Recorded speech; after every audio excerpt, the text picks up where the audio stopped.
Hey guys, magandang gabi. Welcome back po dito sa Gandara SRA Channel for Showbiz Update. Andito na naman nga po akong muli nagbabalik. Ang nagmamaganda ninyo kachismosang Kim Pao, wala na nga pong iba.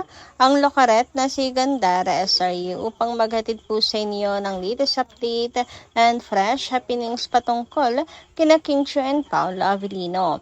And para sa gabing ito, focus po muna tayo ngayon kay Chinita Princess dahil meron na naman pong kinasasangkutan na bagong issue si Kim. Grabe, buwan-buwan na lang mga kakimpaw, no? Pero bago tayo magsimula, sa mga hindi pa nakaka-subscribe sa ating channel, pakiclick lang po tayo natin subscribe button at notification bell na riyan sa baba para mag-updated po kayo at ma-notify tuwing may bago tayong chika at balita hinggil sa Kimpaw. Maraming salamat! So, welcome back po again sa ating YouTube channel mga kakipi, and dumako tayo ngayon sa pagbabasa ng comment mula sa ating mga subscribers bilang pasasalamat sa walang sawang pagsuporta at pagtutok sa ating mga balita. And ang comment na napili nga natin para ngayong gabing ito ay nagmula po dito kay Miss Norma Nengaska. Shoutout po sa inyo at magandang gabi. Sabi niya, "Diyan kayo magtataka. Marami nagmamahal sa Kim Pao, especially kay Kim. Bakit masama ang loob nyo kay Kimi? Jowa niya. Alam nga namang iba ang tulungan niya. Mga walang utak talaga yung mga bashers, inggitera pa. O yung mga bashers, gumawa kayo ng mabuti sa kapwa nyo dahil malapit na ang pagpupukom.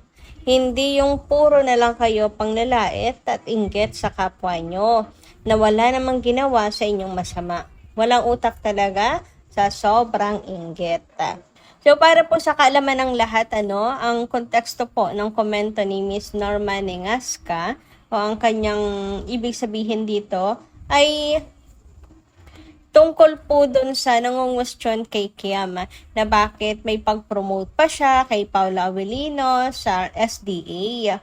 Wala daw talagang kagana-gana si Kim kasi nangingialam pa daw.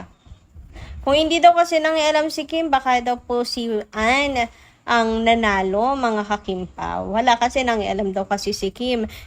May kasama siya sa Showtime na kandidato. So, dapat hindi daw siya nangialam. Bilang na lang, respect sa kanyang ka-Showtime host, ganyan. Pero bakit ganun daw si Paolo yung kanyang piniling suportahan, mga kakipi? Unang-una, wala naman kaming masamang kay Ann. Love po namin si Ann. Happy nga kami na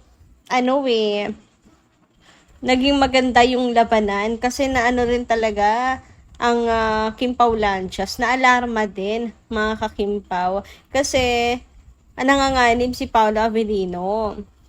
Pangalawa, mga kakimpaw, kandidato rin naman si Kim, di ba? Candidate din po siya. Nominee rin po siya. Kumbaga, kalaban niya rin si Paolo Avellino doon, mga kakimpaw. So, magkakalaban po silang tatlo. Wala naman problema, mga kakipi. Mas gusto ni Kim na manalo si Pao over her, di ba? Siyempre, Di Alibay, yun ang susuportahan niya, yung kandidato rin sa Di Alibay. Alam nga man, rider rin niya yung Di Alibay na project nilang dalawa, di ba? So, dahil ayaw niyang manalo, si Paolo yung ipupush niya na kapwa nominado. Kung hindi sana kasali si Kim sa mga nominees, yan, maintindihan ko yung sinasabing pangingialam ni Kim Chiu. Ayan, dapat di siya mangialam dahil may respect sa kanyang ka-Showtime host na si Ann. And kaibigan niya na si Ann. Hayaan na lang mga fans kung sino ang gustong suportahan, ganon. Pero nominado rin siya sa Di Alibay. Dalawa sila ni Pao. Di yung kapwa niya sa Di Alibay ang kanya pong susuportahan.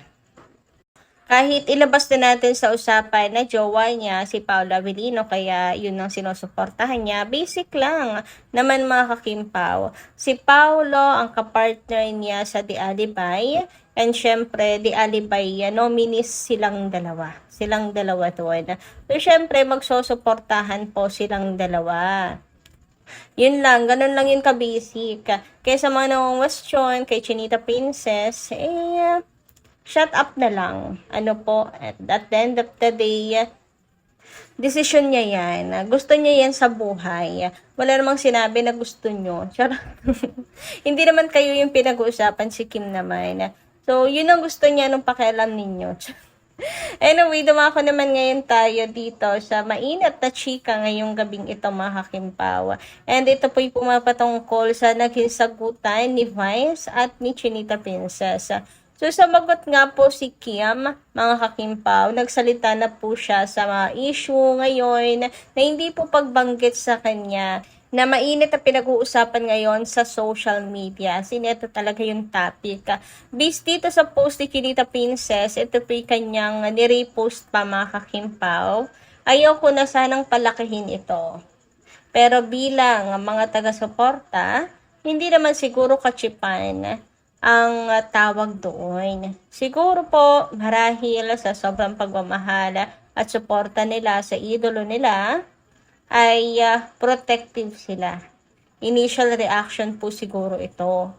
Hindi sa tinotolerate ko, pero sana hinayaan na natin ito. Kung wala ang mga taong sumusuporta at lubos na nagmamahal sa atin, wala din tatangkilik sa lahat ng ginagawa natin. So, yan po ang naging sagot ni Kim. Sana, inayaan na lang mga kakimpaw, hindi na pinatulan, kumbaga. Mga fans yan Mapapareact talaga yan. Natural lang na masaktan sila, mga kakimpaw, bilang fan na hindi nabanggit yung idol nila. Isa yan sa pinakainaantay nila di ba?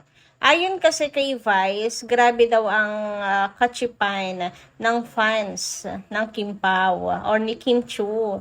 Sabi sa kanyang post, grabe, the kachipan of these fans. Look, Prinsesa Chinita. Tinagpo niya si Kim dito. Sinusumbong niya yung fans, sinusumbong niya yung mga fans ni Kim sa kanya, na grabe ang kachipan, ganyan. Kasi nga kino-call out siya. Para po sa mga walang kasinong idea, itong pong pangungol out kay Vice Ganda ay yung nakalimutan niyang isama si Kim sa kanyang pasasalamatan. Nabanggit kasi ni Vice lahat ng host sa Showtime. Bukod tanging si Kim, hindi po niya nabanggit. Nanalo po kasi sa first PAMAS Award ang It Showtimes bilang Best Variety Show.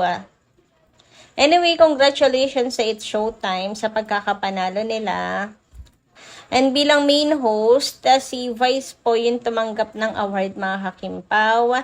And inalay niya yung award para sa kanyang mga co-host, ganyan. Nabanggit niya, binanggit niya isa-isa lahat ng kanyang mga co-host. Tapos si Kim po ang bukod tanging hindi niya nabanggit. Yung mga bagong host na banggit niya mga kakimpaw. Ayan. So, doon po nagsimula ang lahat.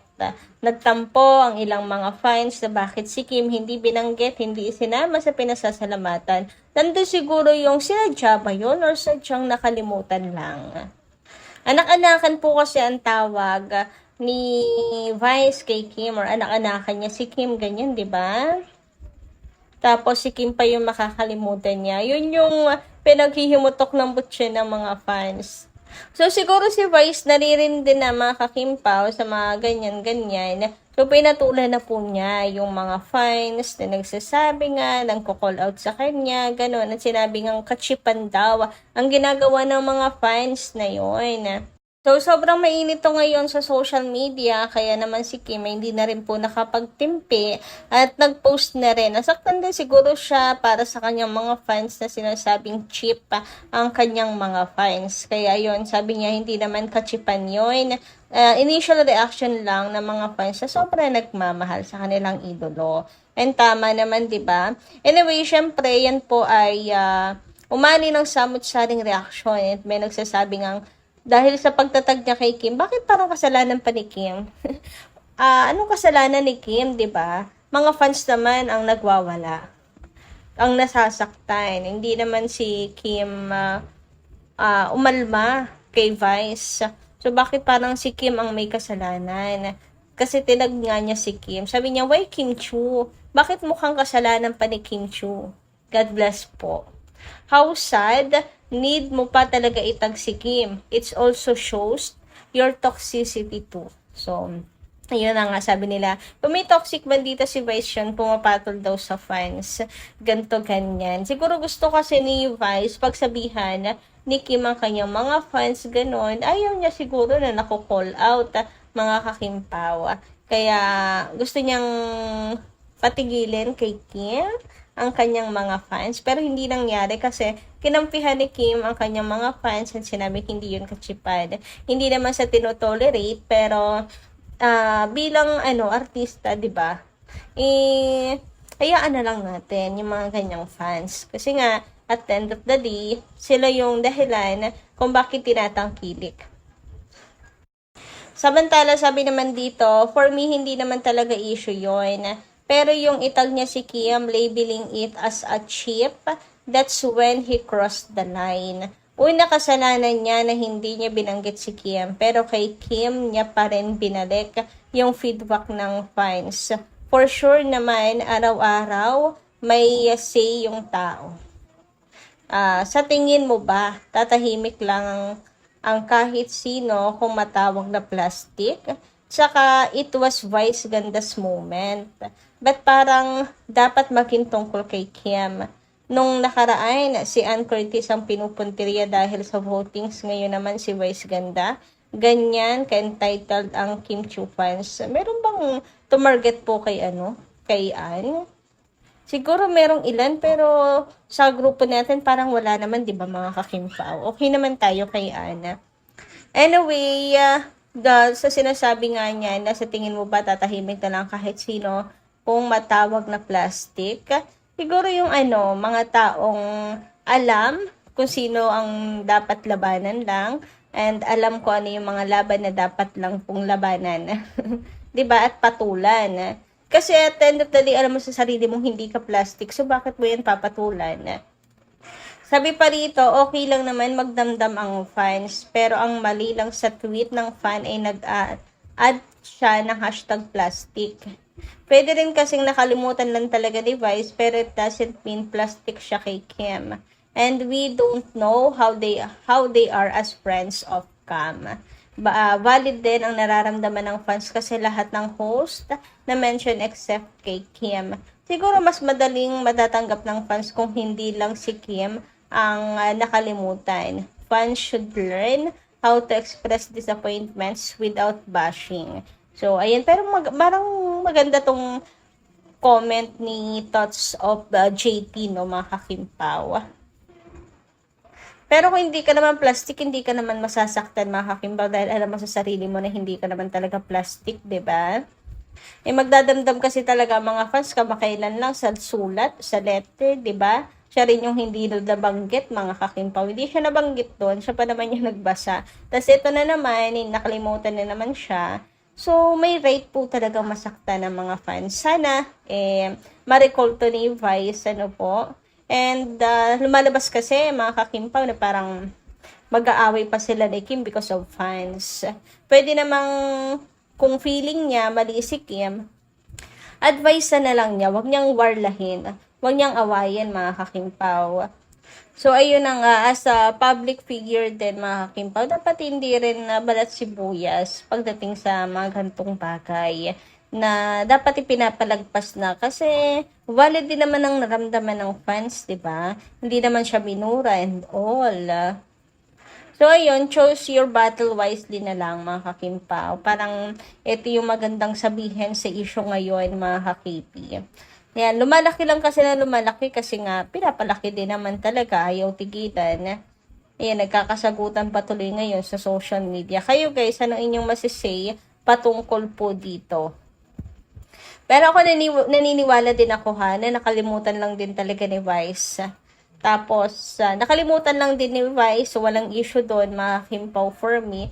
Kaso kasi, nagka-issue dahil pinatulan niya yung isang fan. Hindi naman porke may nagsalita ng ganun, lahat ay ganun na. 'Di ba mga kakimpaw?